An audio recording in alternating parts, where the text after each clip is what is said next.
मकर संक्रांतीमुळे मार्केटमध्ये खूप गर्दी होती, पण मी फुलं घेऊन डायरेक्ट जिममध्ये गेले. वर्कआउट करायला सुरुवात केली. आता वेट ट्रेनिंगमध्ये माझा खूप मोठा गॅप झालाय, त्याच्यामुळे पुन्हा एकदा मला शून्यातून सुरुवात करून कॉम्पिटिशन्सची तयारी करावी लागणार आहे. माझा डाएट सुद्धा रुटीनवरती नाही आला. आजच बघा मकर संक्रांती स्पेशल पुरणपोळी खाल्ली.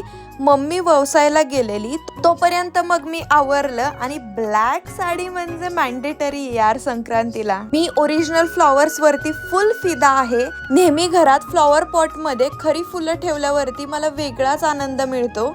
संध्याकाळी मकर संक्रांती निमित्त सगळ्यांच्या गाठी भेटी घ्यायला सुरुवात झाली. मकर संक्रांतीच्या हार्दिक शुभेच्छा माझ्या कन्येला. तिळगुळ घे, गोड गोड बोला आणि असंच आनंदी राहा, सुखी राहा. आणि इतकी गोड माणसं आयुष्यात असल्यावरती अजून काय पाहिजे. आणि सध्या कसं आहे, आपल्या व्लॉगचे खूप जण फॅन झाले. जिथे तिथे सगळे जण याची चर्चा करतायत. तुम्ही सुद्धा सगळ्यांना शेअर करा. गावाला आमची भावकी जितकी मोठी आहे ना, तितकेच भरपूर रिलेटिव्ह पुण्यातही आहेत. काही जणांच्या घरी गेले, त्यांना तिळगुळ दिला आणि भरभरून आशीर्वाद घेतले. जी माणसं आपल्या सुखदुःखात साथ देतात ना, तीच खरी आपली माणसं.